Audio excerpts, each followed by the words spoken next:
प्रदर्शनकारियों ने पुलिस के ऊपर भी कई सारी चीजें फेंकने की कोशिश की है। जब ये प्रदर्शन हिंसक हुआ तो पुलिस ने लाठीचार्ज किया। लाठीचार्ज करने के लिए तमाम लोगों को पुलिस ने खदेड़ा, आंसू गैस के गोलों का इस्तेमाल भी किया गया। लेकिन मुर्शिदाबाद एक ऐसा ज़िला है जहां पर लगातार वक्फ के खिलाफ आंदोलन हो रहा है, प्रदर्शन हो रहा है।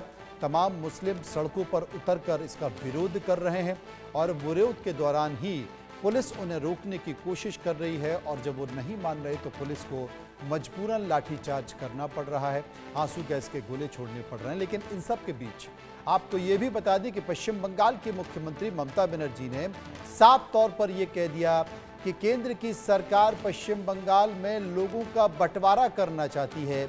हम जानते हैं कि केंद्र डिवाइड एंड रूल की पॉलिसी का इस्तेमाल कर रहा है और हम इसे होने नहीं देंगे। ममता बनर्जी ने यह साफ तौर पर कहा है कि केंद्र ने भले ही वक्फ कानून संसद में पास कर दिया हो, ये कानून बन चुका हो, राष्ट्रपति के हस्ताक्षर हो गए हों, 8 तारीख से ये लागू करने की बात की जा रही हो, लेकिन पश्चिम बंगाल में हम वक्फ बिल को वक्फ कानून को लागू नहीं होने देंगे।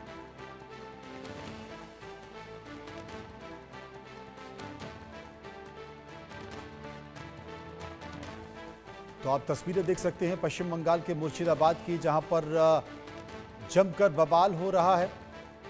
ये तस्वीरें रात की हैं जहां पर मुर्शिदाबाद में वक्फ कानून के खिलाफ प्रदर्शन किया गया। सैकड़ों की संख्या में लोग सड़कों पर उतर आए, आगजनी की, तोड़फोड़ की। इसके जवाब में बंगाल की पुलिस भी सड़कों पर पहुंची, जमकर लाठियां चलाई गई। आप देख सकते हैं जमकर लाठियां चलाई गई, आंसू गैस के गोले भी छोड़े गए। और ये रात का है, ये जो दृश्य है ये कल रात का है, लेकिन आज भी मुर्शिदाबाद में वक्फ कानून के खिलाफ विरोध प्रदर्शन सड़कों पर लगातार देखा जा रहा है। इस बीच रैनिक दत्ता की एक रिपोर्ट है, गौर से देखिए। पुलिस की तरफ से अभी तक 22 लोगों को गिरफ्तार किया गया है। मुर्शिदाबाद एरिया में फ्राइडे इवनिंग तक इंटरनेट परिषेवा को रद्द किया गया है।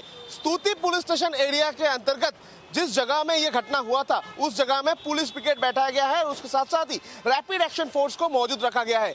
मुर्शिदाबाद डिस्ट्रिक्ट पुलिस की तरफ से कहा जा रहा है स्तुति पुलिस स्टेशन एरिया में 163 इम्पोज किया गया है, यानी 5 लोगों से ज्यादा उस जगह में कोई गैदर नहीं हो पाएंगे, ऐसा मुर्शिदाबाद डिस्ट्रिक्ट पुलिस की तरफ से नोटिफिकेशन जारी किया गया है। यानी मुर्शिदाबाद में हुआ वक्फ बिल के प्रतिवाद के टाइम पर जो हिंसा का घटना, उसके बाद से पुलिस की तरफ से अलर्ट लिया गया है। पुलिस एकदम हाई अलर्ट मोड पे है। पुलिस की तरफ से प्रिकॉशन लिया गया है कि किसी भी तरीके से और झमेला ना हो, इसके ऊपर ध्यान रखा जा रहा है। कैमरा पर्सन अमित धनुक के साथ रौनिक दत्ता, इंडिया न्यूज, कोलकाता।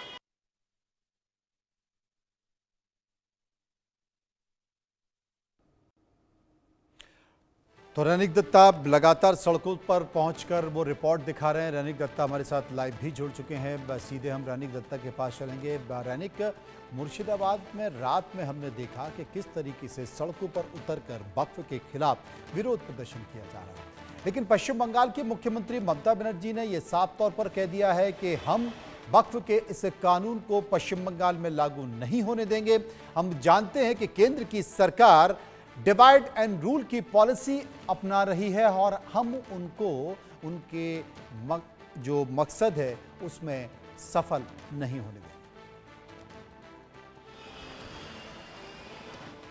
देखिए, एक तरफ तो बंगाल में वक्फ बिल का जो विरोध में जो प्रतिवाद रास्ते में आ रहा है और उसको लेकर लगातार हिंसा का जो घटना वो बंगाल में सामने आ रहा है, क्योंकि कल रात में भी मुर्शिदाबाद में हिंसा का घटना हुआ था और आज सुबह भी फिर से मुर्शिदाबाद का सूती पुलिस स्टेशन के अंतर्गत जो नेशनल हाईवे 12 है उसके ऊपर बैठ के प्रदर्शन किया जा रहा था, उस रास्ते को ब्लॉक किया जा रहा था। पुलिस रोकने का जब कोशिश किया, फिर से सेम तस्वीर, कल रात को जो तस्वीर देखने को मिला था, आज सुबह भी वही तस्वीर देखने को मिला कि पुलिस के ऊपर हमले का घटना घटाया गया। पुलिस के ऊपर पत्थर फेंका गया, पुलिस के ऊपर लाठी फेंक कर मारा गया और उसके बाद सिचुएशन को कंट्रोल करने के लिए पुलिस को लाठी चार्ज करना पड़ा और उसके साथ टीयर सेल भी चार्ज करना पड़ा है। अभी भी जो सिचुएशन कंट्रोल में नहीं आया है, पुलिस की तरफ से उस एरिया में प्रिकॉशन मेजर तो ले लिया गया था क्योंकि कल रात में ही 163 इंपोज किया गया था और उसके बाद उस एरिया का इंटरनेट भी सस्पेंड कर दिया गया था। मगर उसके बाद भी आज सुबह से लगातार जो हमले का घटना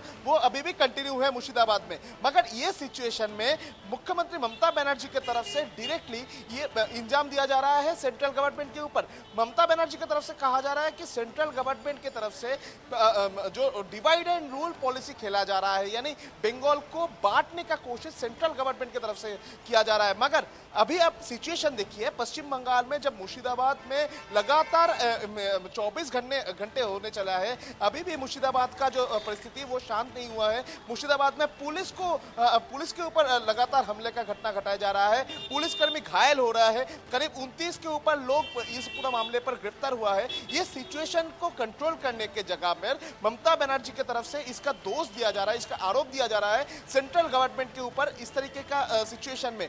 यानी बंगाल का जो सिचुएशन वो दिन पे दिन और भी बुरा से बुरा होते हुआ नजर आ रहा है क्योंकि 2 दिन पहले का अगर बात देखा जाए तो पश्चिम बंगाल का एकदम पाक सर्कस 7 पॉइंट, मैं एक बार दिखाऊंगा, ठीक, मेरा पीछे जो ये जो रास्ता आपको दिख रहा है, ये रास्ते में 2 दिन पहले का एक तस्वीर सामने आया था, जिस तस्वीर में दिखाया जा रहा था कि ये पूरा रास्ता को बंद कर दिया गया था। ये रास्ते बंद करके वक्फ बिल का विरोध में प्रदर्शन हो रहा था।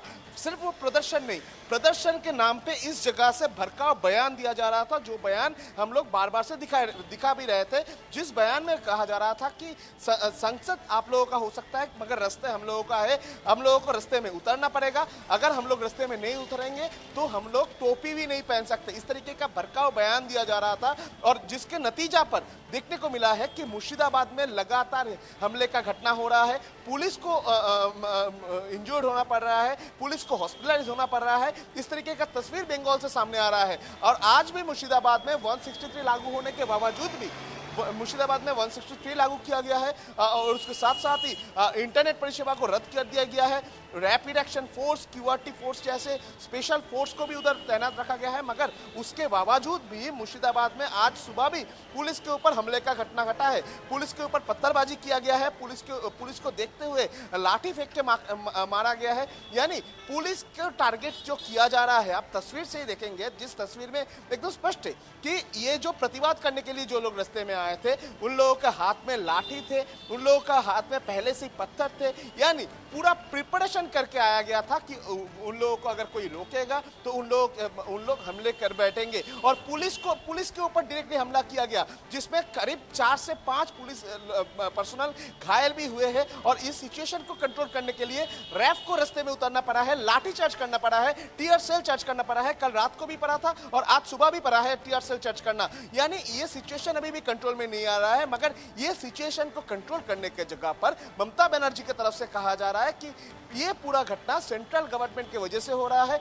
सेंट्रल की तरफ से पश्चिम बंगाल को बांटने का कोशिश किया जा रहा है। इस तरीके का बयान भी एक सीएम की तरफ से दिया जा रहा है और इसी को अभी हथियार बना रहा है बीजेपी की तरफ से लगातार ममता बनर्जी का यह बयान और तृणमूल कांग्रेस का यह बयान को हथियार करके हमला बोला जा रहा है। और बीजेपी की तरफ से दावा किया जा रहा है कि इसी तरीके का बयान और जिस तरीके से टीएमसी की तरफ से वक्फ बिल को लेकर एक मिसअंडरस्टैंडिंग तैयार किया गया है, मिसकम्युनिकेशन तैयार किया गया है, एक अफवाह फैलाया गया है और उसी का नतीजा पर बंगाल का हर एक